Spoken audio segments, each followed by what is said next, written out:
Hello, everyone. I'm Allison Shaw, a wellness coach. Over the years, I've deeply immersed myself in the teachings of Kryon, a non-physical energy channeled by Lee Carroll. Today, I'm excited to share with you a condensed excerpt from one of Kryon's enlightening videos, narrated by John Burnside. Be sure to stick around until the end for a special announcement. Hi there, John Burnside here with another Kryon gem. So relax, watch, listen, and enjoy. Here we go. Greetings, dear ones. I'm Kryon of Magnetic Service. Adironda sits next to me, and each time we hear from that which Adironda calls the vessel of Maryland with that wonderful female voice, she speaks of love, compassion, and oneness over and over year after year. It tells about who the human being truly is. It's an invitation for discovery. Discovery of that which perhaps you didn't know you had. That's what we wish to speak of today. I would like this to be a series channeling information, this being part 1, and we're going to title it, The Journey of the Human Soul. I want to give you a peek, dear ones, into who you are. I'm going to tell you before you ever get to this planet the kinds of things that are accomplished in so many different ways that you cannot even imagine because you're not in that place where you operate in multidimensional ways or know the ways of spirit. You're just your inner dimensionality, which is almost like a child. And so these things may not make that much sense or how it's done or when it's done, but it's done. I'm going to give you some mechanics that will give you an appreciation of who you are. The journey begins. Every soul makes a journey for the first time to this planet, and once you arrive, dear ones, the journey begins of lifetime after lifetime after lifetime. This is your home. Some will say, well, occasionally some will go to other places for the next lifetime and return. This is how they are perceiving something that is not true. It's not the reality. It's outside of time for them, but it seems that way for them. For that which you remember esoterically does not have a time stamp, and so sometimes it's mixed up. You think it was yesterday, it was 3 lifetimes ago. That's the way these things seem and they work. And so the first thing I want to tell you is this. Once you arrive here, dear ones, you are a human on Earth for the duration, until it's time to leave. And when it is time to leave and you stop then incarnating, you don't come back. So every single one who hears this or listens to me potentially has been here over and over, nowhere else.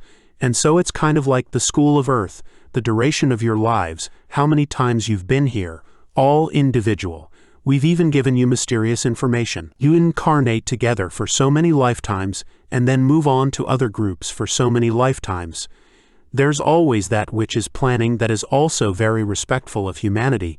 We've told you about the system of gender change and how it respects that which is comfortable for you, and how for many, many lifetimes you would be a woman, and then there's a change, and many times you'd be a man so that you don't have that which would be coming in and not recognizing who you are. That there would be a comfortable time when you return to the planet and you again realize the gender is the same. There's a comfortability that allows you to exist more peacefully. This is for you. It makes sense. It's common sense. All of the systems I use the system because it's the only word you have for something that is not a system. It's simply a way of working if you even want to call it work. The way of the Spirit. The way of God if you want to say that. Of the preparation of a human soul to get to this planet. Of how it's treated. How you looked at the magnificence of who you are and how you're seen. It's far more than you know. It's not a system. It's not even a plan. It's more like a party. When you're not here, dear ones, everything you can imagine that isn't here is added on to you. We sing your name in light. You are a piece of that which is the universe, which is God, which is the Creator, which is Spirit. Souls are not countable. And you might think, well, how do you keep track of them? And the answer is yes, there's no keeping track. That is such a human idea that you must compartmentalize, identify, sort, and file. When a soul is not here, and that soul is with Spirit, it's part of the whole of God, that God that can listen to billions of prayers all at once, the benevolence, the love, the beauty, the light. That's where the soul is. What is the identification of you? How do you then fit into that conglomeration, that soup that is God? And the answer is very well, thank you. You don't have to figure it out. The soup is enormous. That God that you barely think you know, which is so benevolent and beautiful that you are part of, has something split away that becomes your soul. When you get to this planet, which we're going to do in part 2, every bit of that is hidden, and it's discoverable with free choice. You come in neutral, dear ones, and that is the test and that is the plan. Can you by yourself pull that together through lifetime after lifetime and start asking the questions where you'll discover what's there? So let me tell you what's there. Before a soul ever comes to this planet, either for the first time or the 100th or 1000th time, it's prepared. There is a preparation to come to this corporeal form of yours. Let's talk about the soul that's coming in again. It's easier to talk about that because you'll relate to that more. The soul is you, and without what's coming next, you wouldn't even recognize that which is you, because that which is you and is pure is angelic. It doesn't have your name. And I want to tell you something if you haven't figured it out before. This earth of yours is very, very young and very new, and there have been so many Earths before yours in this galaxy, and you've been part of it. This test that you're in right now should be a little familiar to you because so many of you have gone through this, and that will get to it is the source of your peace if you can remember that you've done it before. And what happens? You calm right down because it's not unknown territory. I'll get there. That'll be part 2. The first thing that happens to this beautiful soul is that implanted in this, yet again, becomes layers and layers and layers of earth memory. Now you're going to call this the Akashic record, and the Akash then would represent lifetime experiences. It's more than that, not just lifetime experiences, but how do you explain the one who was an artist last time and is still an artist this time? That's more than a memory. Now that becomes a function. It becomes that which is innate remembering. It has to do with mirror neurons. It has to do with muscles. It has to do with that which one corporeal remembers another. It goes beyond the Akashic record. That's implanted as well. What you're interested in, what you've accomplished, not then what you did or how it failed, that comes later. Layers and layers, dear ones, and so it is. Greetings, dear ones. I'm Kryon of Magnetic Service. This is part 2 of something titled The Journey of the Human Soul. In part 1, we discussed the soul's preparation and its divine nature as a part of God. Your spiritual essence, hidden by corporeal form, operates within 4 dimensions. We also touched on the addition of memories and innate abilities stored in your DNA, crucial for old soul's missions. These elements, including your Akashic record, reside within your DNA, which serves as a corporeal storage medium. Memories of past lives are not time-stamped but emerge based on relevance and energy. As the earth transitions, old souls begin recalling shamanic wisdom and the divine feminine. Now, let's delve into the overlays within the soul's design. Karma, often misunderstood, represents unfinished business or lessons to learn. However, karma is outdated, and you're urged to release it as it no longer serves your evolution. Next contracts are not binding agreements but flexible markers guiding your journey. You possess free will to rewrite them as needed, aligning with your evolving consciousness. At the wind of birth, souls choose attributes, groups, and experiences for their incarnation. Profound decisions, including gender transitions and sacrificial lifetimes, are made to facilitate growth and learning. Today's arrivals carry heightened awareness and exhibit early spiritual interests, signifying an evolving consciousness. As old souls, you'll return with accumulated wisdom, bypassing prior mistakes. Remember, Earth's current challenges are part of a larger plan to establish new paradigms essential for the evolving consciousness. Embrace your divine essence and recognize the profound care invested in your existence.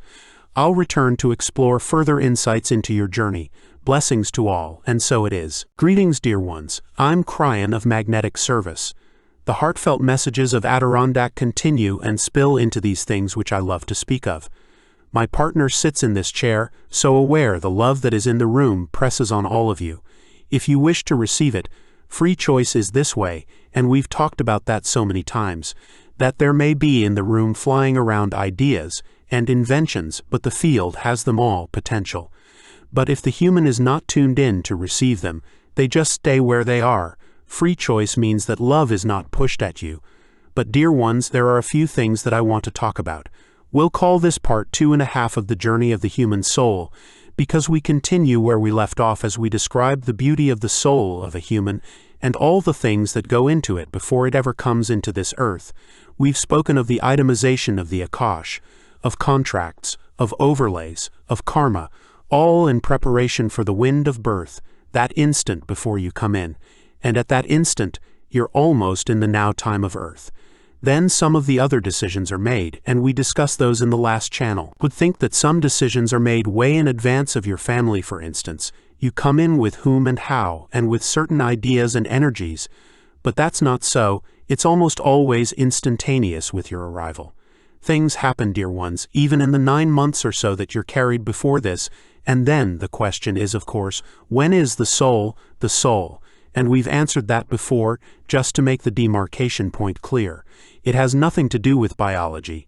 It has nothing to do with where you define life. It is the first breath you take, that is when you're part of the planet. You breathe in that which Gaia has given to you, and now you're alighted with the civilization that is the wind of birth, not pregnancy. That is when you arrive, and that first breath, you're on your way, and we spoke of that yesterday. All the things that went into that, the beauty, the majesty, if you wish, of the soul, the complexity. But then some of the questions that want to be answered come on after you're here. And I want to deal just with a couple of them, because there are light workers who will ask and ask. After all, they want the minutiae of how it works, what happens, and what if these are things we'd rather not discuss, because it is impossible to compartmentalize things that don't belong in compartments. It's the human brain that wants to operate a certain way to be comfortable. But there are esoteric things that go on that may not seem logical, but they come from a higher purpose. We've told you that you have free choice, and that you decide in advance so many things you come into the earth, and then you start working the puzzle. We told you that the working of the puzzle has such free choice that you can void contracts, forget your karma, and remember that things are not there. We've told you that consciousness and the DNA that remembers things is often dependent upon civilization. In the past, we've mentioned that you may only be working at the % of the potential of consciousness, that's where you are today, and that it has started to increase, and we've mentioned that that changes what you remember, that changes the very things that were placed into your soul before you got here, that are now starting to be available. We've told you that, but now let me tell you things we never told you. The things that are often human have free choice, and yet there may be an overlaying spiritual contract, not a contract, but a nod that would mean something that pushes you toward a goal. You don't have to do it, but oh, it's there, and it pushes you to be something or become something or do something, and you feel it different than karma. Much different from anything that would be a contract, it's a feeling. But what if there's an evolvement of consciousness or something happens on the planet that would then guide you in a different way? Question: does spirit ever interfere with free choice? Now, based upon everything I've said before, you might think the answer is of course not. You have free choice. Let me say this. Spirit kind of pushes you sometimes in certain directions, or perhaps stops you sometimes in certain directions. Now you have a free choice to pick yourself up and go at it again or not, but every so often that beautiful hand of Spirit who loves you so much will change things in that free choice playing field. You still have it, but things happen around you that may very well change your path, and many of you know this is so. And so you might say that the free choice that we have talked about comes also with the love of God, especially if you're developing a higher consciousness and you're starting to look around at yourself and asking the questions, who am I? What should I do? What's going on? I use my partner one more time yet again in this example because you're looking at the man in the chair channeling Kryon based upon everything that he was born with. All of these things. He had what is called a yod, which is a word we use where it's an overwhelming propensity to go and do something. Artists have it, musicians have it, seeming born with it. He was neither of those, but my partner came from past lives which were military, and everything he wanted to do was to get back in the service. Even before high school, he went and was put in 3 years of military, a school for young men. When he got out of that, he went into high school, which was an ROTC service, so he could become an officer. Everything he did was to put him back in that uniform. It was the time you called Vietnam. They were starting to draft. He was right on schedule, right on time for his yod, for what he thought he was going to do. And he reported for service. Something in his blood work said that he needed an X-ray because things weren't exactly correct, and that's when they discovered a missing kidney. He has one. I'm winking now at my partner, for they would not take him, and for some time he thought that everything he had wanted was not going to happen. They weren't going to take him. He settled into other things. The rest is history. But this was an intervention. He did not know that he had one kidney until that moment in time. He could have instead done other things which were military-like, and chose not to. Some of his friends did not come back from that battle, and he stayed. Years and years later, I came to him, and he's told the story many times. He asked me one time when he was in the shower where he talks to me, and he said if I had not done this, if I had not said yes, if I'd not done, would there be a Kryon? And I'm not sure he liked the answer, because I said if you hadn't done it, there were many who would. There are many ready to do this, to take on that mantle. They stand in line, my friend, I told him. This is an example of an intervention that did not interrupt the free choice of the man but changed his future. Many of you have this when you start to give intent, dear spirit. Show me what it is I'm to do. Are you ready for a change?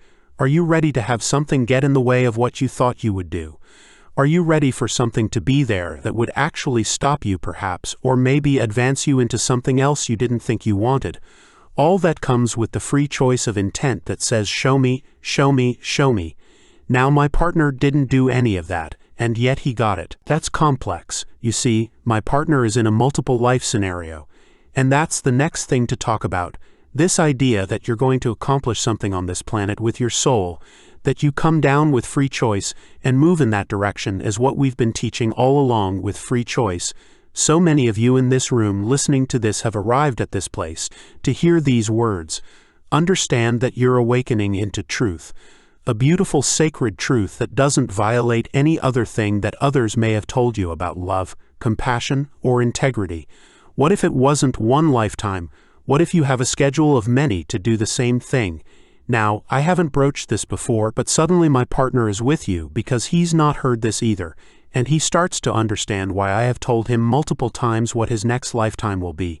And at the beginning he thought, well, this is a plan from Spirit. It isn't.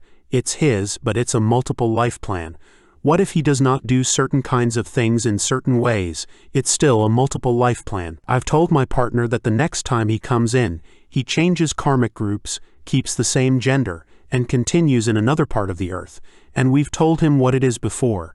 Is that all there is? Are there other arrangements like that? Yes, now we'll give you the rest of the story. Love is beautiful and humans have it. You have it for one another. You have it for your children. And animals respond to it. It's palpable.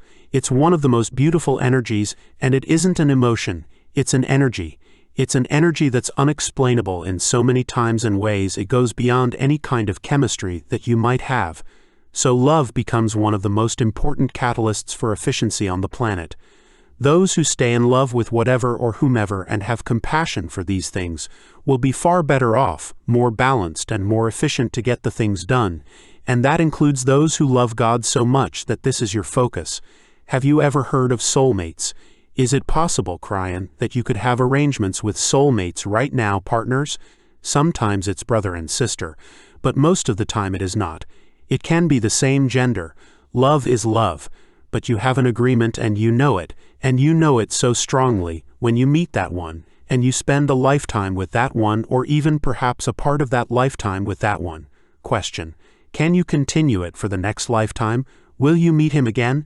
Do you know what the answer is? Yes, it is. Like you are planning it with the other one, at the wind of birth, you're winking at each other. Here it comes again.